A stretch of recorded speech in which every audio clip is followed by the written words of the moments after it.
Lead and Empower Her with Dr. Julie Ducharme, the show that takes you around the world to share interviews with some of the most successful and relevant people on the planet. Hear their stories and get the most important business lessons they have learned on their road to success, and get exclusive advice on how to implement their success into your life and business. Lead and Empower Her with Dr. Julie Ducharme is brought to you by the Strategic Advisor Board and your host, Dr. Julie Ducharme.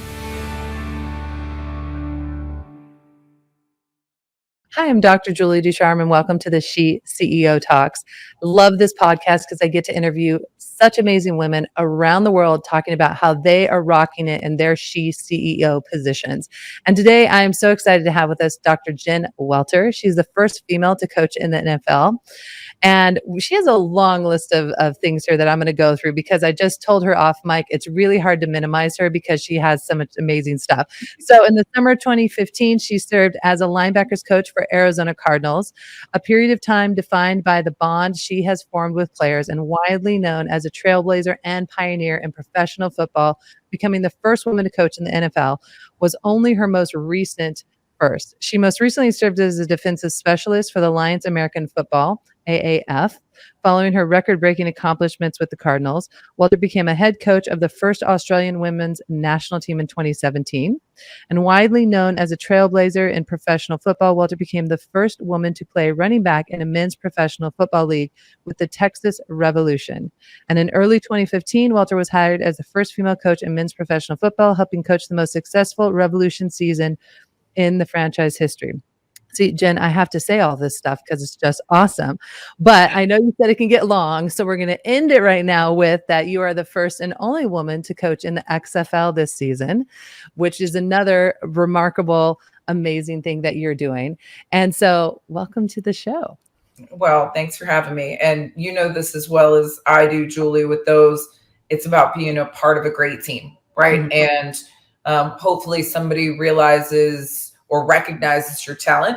And in my case, I lovingly say what makes you different makes you special, right? So being very different, I think for those women who might find themselves as a first, which inherently means only, it's that unique voice that often can give you a strategic advantage as well. And that's exactly what we're talking about.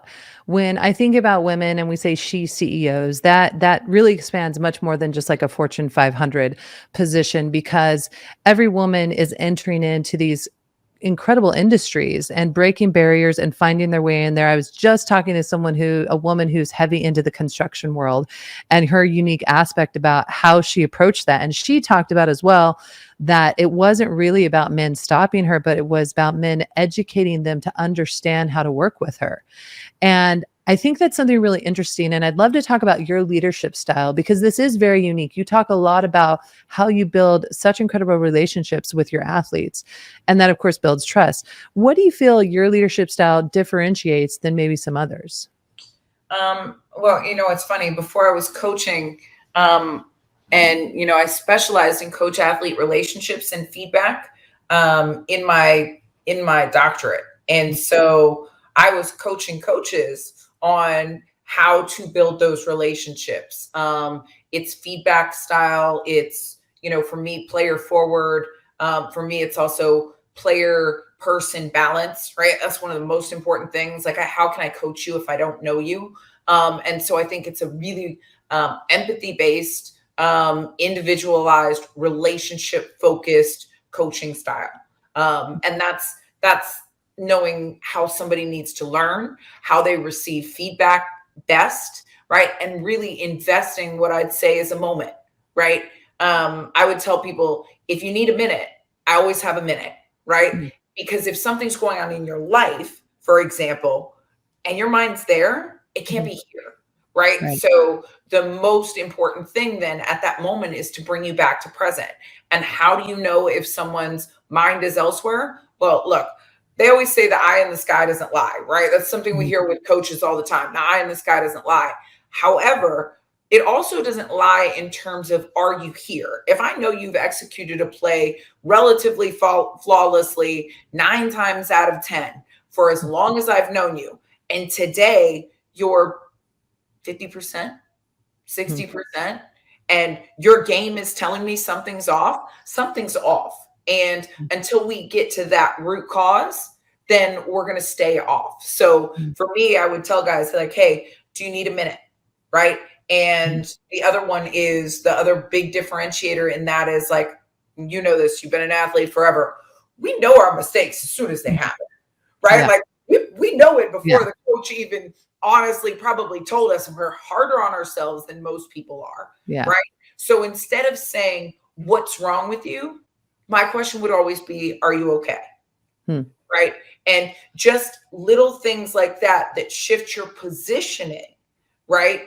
Then allow you to develop relationship, right? Because knowing somebody well enough to know what they're capable of and that they're not firing on all of those cylinders, to just even be like, hey, is everything okay? Like, you don't look like yourself today, or, you know, that's not like you.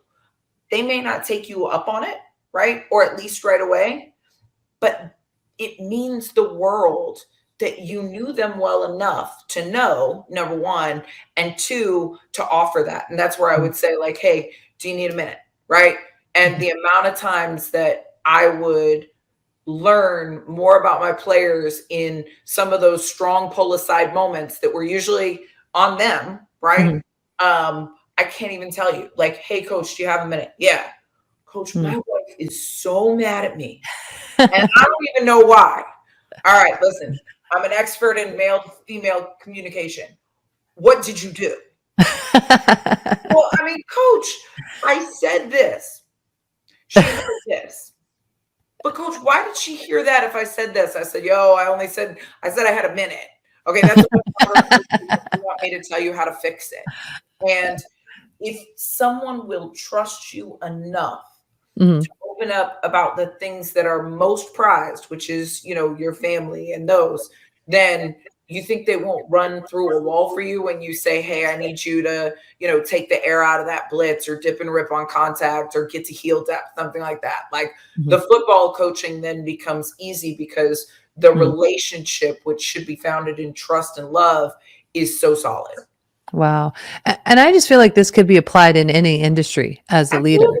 And obviously it's lacking. I know for me, I've had those leaders that really don't care.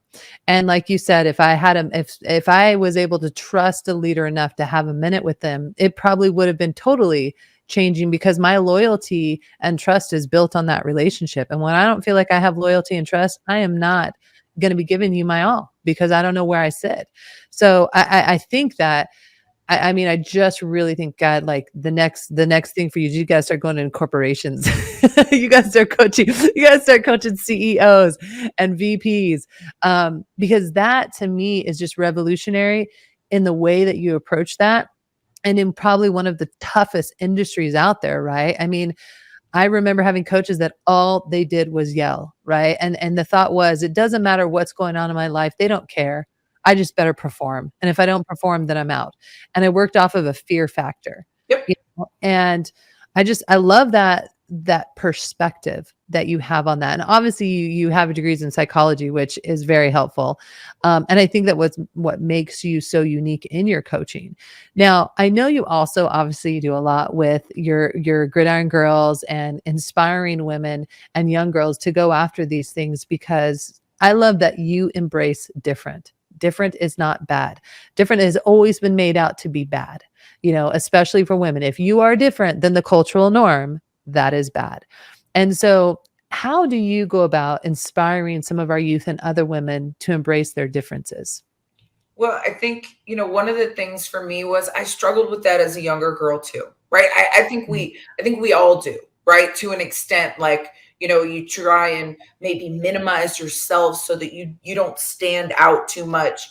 And it took me a long time to realize, like, why fit in when I could stand up and stand out, right? Like, why minimize what's great about me? And to do that, right? Like, I kind of go a little bit extra to be able to live it and give girls that same permission, right? Like the pink hair, the nails. I am certain that when any of you closed your eyes and said, picture a football coach, you did not picture me, right? And yet part of that is what makes us special, right? owning and just being able to say like what's different makes you special is something that I've lived for. And in my career, it took me a while to get there, especially as a football player. I mean, Julie, I'm 5'2", right? And Yeah. my idea of what a football player was not me. Right? She was big, she was tough, she wore black and just an eye black, and she was very scary. And when somebody 5'2" thinks that they're really tough, it's kind of like the Chihuahua that goes up to to the pit bull, and the pit bull just kind of looks at it and maybe lifts its leg on it, right? Because it's not scary. It's really just kind of funny. And the other thing that you lose as a football player is if you're trying to be big, you're actually running high and you're losing your leverage. It took me one day realizing, number one, what people hated about me, part of it was I was little and cute. Okay. That was it. Like somebody asked my coach, they're like, oh, how did you get so lucky you got to ride with the cheerleaders? And he was like, and it clicked to me. I'm like, oh, you hate that, huh? Okay. So from an image perspective, I went the other way. I was like, you know what? It's not really scary if I wear black. I'm not going to scare anybody. At 5'2", I'm not going to outbig anybody. So why don't I out little them and out cute them? And I started wearing, pigtail braids when I played, which is actually strategic. You don't really want a ponytail bump under a helmet. It's not comfortable, but pink shoelaces, makeup when I played, and really owned that. And then realized that if I was going to outbig anybody, then I could out leverage and out fast people. So I started really owning in on what was different about me. And instead of hating it and trying to play somebody else's game, I learned how to own mine. And it was at that point that I went from being a good player to a great one. And I mean, even my smack talk was off. Like I wasn't going to tell you I was going to blah, blah, blah, like get up in your, belly button, Julie. It was pretty much what it would be. Right? I wasn't going to do that, but I would make sure I tackled the biggest girl out there and be like, hey baby, do you need a hand up? Because I'm going to be here all day. And, the quarterbacks after I sacked them. And at that time, that's when I developed a reputation for literally being insane, because anything that you expected from what a football player was or what made somebody great, I was going to lean into my own, which was opposite of everybody's idea. And then nobody really knew what to do. And it kind of short circuits your psychological response, right? Mm-hmm. We all have pre-programmed responses. Anybody knows this, right? Somebody gets in your face, you yell at them, you expect them to cry, you expect them to, yell back, you expect them to get mad, whatever it is. But you really don't expect them to be like, oh, I love you too. Aren't you sweet? Or I'll see you next play. Or how special was that? Why don't you try again next time? And I would kind of bat my eyes, and I would wave at the coaches on the other sidelines. Like, I'll see you next play. And they really did not know if I was not that smart or if I was insane. And I used it as my advantage. So it's really about people and that different part, and really being bold enough to lead into it actually confuses a lot of people, right? Mm-hmm. Because so many people lose themselves trying to be what they thought was an ideal version, that they lose all the real. And taking that forward then to the NFL, the advice I got from Terry Glenn was what did it for me. He literally said, and he knew how I was with players, my persona, and he said, if you're the same person with those guys that you were here every day, they will absolutely love you. If you're fake in any way, they will sense it and they will eat you alive. And in a business where it's very calculated, it's very performance-based, it's at times not human. We're coined the phrase of the game doesn't love you, right? We hear it all the time. The game doesn't love anybody. The game doesn't love you, but the people can. And so to be authentic about that and honest and just, I don't know what this is, or, often laughing at myself. Humor is a big one for me. That's kind of been my philosophy throughout. I love that. And I mean, because you're owning your own power, which is huge, and something I so desperately want our young women to do, because I see that struggle. I see them wanting to just, okay, I need to behave like this person because that's what's cool. people will like me if I'm like this. And I very much had that path like you did. Like I was not owning my power and I was trying to be what everyone told me I needed to be. And frankly, it was exhausting. It was Oh, it's absolutely so exhausting. exhausting. Yeah. You just feel kind of lost. And I remember stepping into that role and going like, okay, like I just got to be me. If I get fired, fine. If they don't like me, fine. I had a surprising response. People actually liked me like that. People actually liked the person I was. Like you, I like to be silly. I like to have fun. I like to connect with people. And I was just a shocking thing. I was like, whoa, wait, you guys actually like me like this, And so I love that because one of the things I absolutely love about you, one of the many things is that you are true and authentic to yourself and you're always transparent. Like I always tell people, you're always going to get a straight answer out of Jen. She is always going to be straight up with you. And I admire that because we don't get that a lot in this world, right? And I'm sure you may have had this from other people. I had lots of people would be like, Julie, just put on a suit, pull your hair back, keep quiet at the table, and they might let you stay in the room, right? Like, don't speak up because that's just don't what women do. I had a lot of other women tell me that, and it was like, really? And so I love that you're saying that because you and I and so many other women out there, we got to start speaking up for our young women. We got to start saying things like, hey, yeah, go get your pink hair. That's amazing. Like, you be you because you don't have to fit into this square box anymore. And so I absolutely love that. I know you have so many amazing things going on. You just finished the XFL. You probably have speaking gigs that are rolling in. I know you were so busy, and obviously you're going to be part of our Women Gone Wild She Talks, which we're super excited about as well. But I want to make sure that some of our, and by the way, I just have to point out, I love your picture. It's like so sassy, so good. But I also want to point out anything else you have going on or how we can best direct people to support you and all your initiatives that are going on. Yeah, for me right now, it's going to be back to getting more of the Gridiron Girls camps on, which, of course, we've done over 50 girls camps across the country. And as I say, it's confidence through football. I know how important it is to have female role models that you are actually there with in person. It's not someone at a distance, somebody literally, whatever the ball is that you want to play or run with, putting it in their hands and teaching them again that in this area, right? Like football, at one time that wasn't heard of, right? And taking an area that's supposedly not for girls and teaching the girls, like with great coaching, there's nothing that you can't do. So we were the originals at that. And looking forward to getting back to that and, kind of getting my feet back under me. I tell people all the time, I was like, and I want to say this because I think as women, we don't talk about things like this as much, but to do what we did in the XFL, right? It's your whole life for that time, right? You are putting everything else on pause to go into a hyper-focused, high-performance environment. We got there in January. I don't think most people realize this. We got there in January. And in January, we got our players mid-January. We had them for about 2.5 weeks before they were on the field for their first nationally televised game. Oh, wow. Yeah, 2.5 weeks. They're all rookies to us. There's no OTAs. There's no off season, right? Like you think of with the NFL and all the stuff they're even doing now, like rookie mini camps and things like that.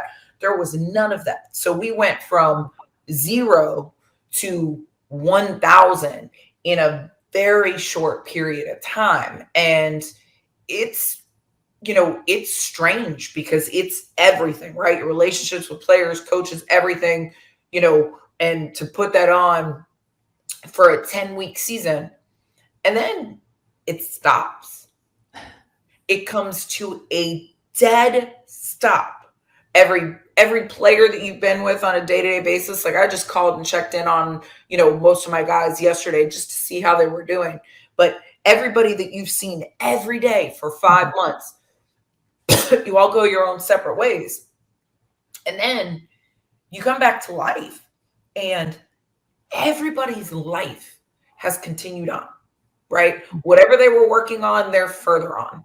where the kids are taller, the dogs are older, the wine is been missed, right? Like, the wine has aged, and we are hopefully all finer for it. And maybe we need a few more glasses to get there. But everybody else's life, relationships, and all of those things have progressed, and you want a part of it. And so the reintegration, I think, to life is something that we don't talk about enough in terms of people who are hyper focused. And I know I've really been struggling the last, kind of 2 weeks or whatever to find my footing within that. And it was funny because I was texting with Alyssa Milano, and she was like, "How are you doing?" And I told her that, and I was like, "Do I sound crazy?" And she goes, "No, it sounds like me on every movie I ever did or every project I ever had to go off for." And she's like, "And I've been doing it since I was a little kid." And I was like, wow, okay. Like, and this is something, the other football coaches kind of get it, but no one was telling me that, right? Because those guys are all those guys, and they have their guys, and, they probably all did it at the same time. And yet there was one woman in that scenario, and there was really nobody to open up and say it. And so I think, though I could highlight accomplishments, I think for me, I'd rather highlight humanity and, kind of say that to any of the high achievers out there, like, give yourself some grace, right? When you go from being hyper focused and it does stop, because some of those things do, whether it be a job or this or that, and just be kind on, what that reentry looks like, right? And don't rush your timeline. And that was kind of something that I think, we're always busy. We're always the next project and the next thing. And I think I look at it, I say that there's almost there's pressure to stay on the top of the mountain, right? Like, literally, you just finished XFL season, and that was historic. There were no other women. Okay, what's next? And you're like, you're like, I need a breath. Like, I'm choking myself, right? Yeah. From pressure to keep up with that. And I think that's been a really kind of interesting thing to reflect on for me. And hopefully that gives, someone else listening the permission to, be kind to themselves and to realize, no, you're not insane. There are other people who have felt this way, because that's how I was feeling. That's first means only, right? Like, that's the flip side that people often forget, is like, when you're the first at something, it also means you're the only one. So finding mentorship, finding fellowship, finding someone to be able to talk about those things with, really hard. So for me, that's what's most important right now, is to kind of be human, and to embrace the other elements of myself. Like, I mean, I haven't even gotten to work out the way I like to, those kinds of things. Well, I think that's great advice, because I think as women in general, and high performing women, I believe that we think we have to top the next thing and the next thing. And our health mentally and physically is so important. And we usually put ourselves last when it comes to those things. And I think hearing from someone like you who is high performing, and you're doing all these things to say, listen, you can take a break for a moment. It is okay. It's not going to diminish you or who you are. And that transition, and that resonates for me, because I feel like that all the time. Like, it's always like, okay, what do I got to do next? What do I got to do next? How do I stay worthy? Oh, I've got to keep going. And I mean, just the other day I said to someone, like, I need a nap. And they said, well, why don't you take a nap? And I was like, well, I feel guilty if I'm taking a nap, you know? And so it's great perspective to hear that coming from you after you coming off a super intense season. And I know I appreciate that. And I know every woman who's going to listen to this is going to be like, okay, Dr. Jen is giving me permission to take a break for a second and do that. And I think that is important when we talk about she CEOs, right? That's the essence, because our male counterparts are taking breaks. They're going on vacations. They're like, yeah, I'm going to go hang out with my buddies. And we're like, we got to work. We got to work. So I think that's such sage advice. So as we're coming to the end of the podcast, the last question I'd like to ask is, if you could go back to your younger self and give yourself advice, what would it be? Oh my gosh. Don't be afraid of just being outstanding, right? Like, and invest in that. If you want to be if you want to be an actress, work on, being a character for 10 minutes a day, and don't be afraid to get ugly. Don't be afraid to cry those tears. If you want to be an athlete, find the extra places to do it. And just embrace the ugly, the messy, the failure, because when you do those things and you fail forward, it makes trying other things really less scary. I've done so many things that people see as being bright and shiny, but if you knew how many things absolutely epically face planted, right? Yeah. Then, you'd still be like, oh, wow, I didn't know you went through that. Like, Julie, I got one for you. I bet you didn't even know this one. Do you know at one time I was on the short list of an open casting call from across the country to replace Jillian Michaels on The Biggest Loser? Wow, I did not know that. No. And I did not get it. I was the casting director's favorite. And then I guess some agent sold them on Anna Kournikova. So I lost out to Anna Kournikova. And it sucked, right? It stung. And yet if I would have done that, I'd have never gone on to coach in the NFL and do all those other things. So, sometimes the things that we don't get, right, or that don't go right, it's actually because it's timing, or whatever it is. But you're not going to hurt yourself by going after big things, right? Like, don't be afraid of that. Just own it. And look, not everybody will.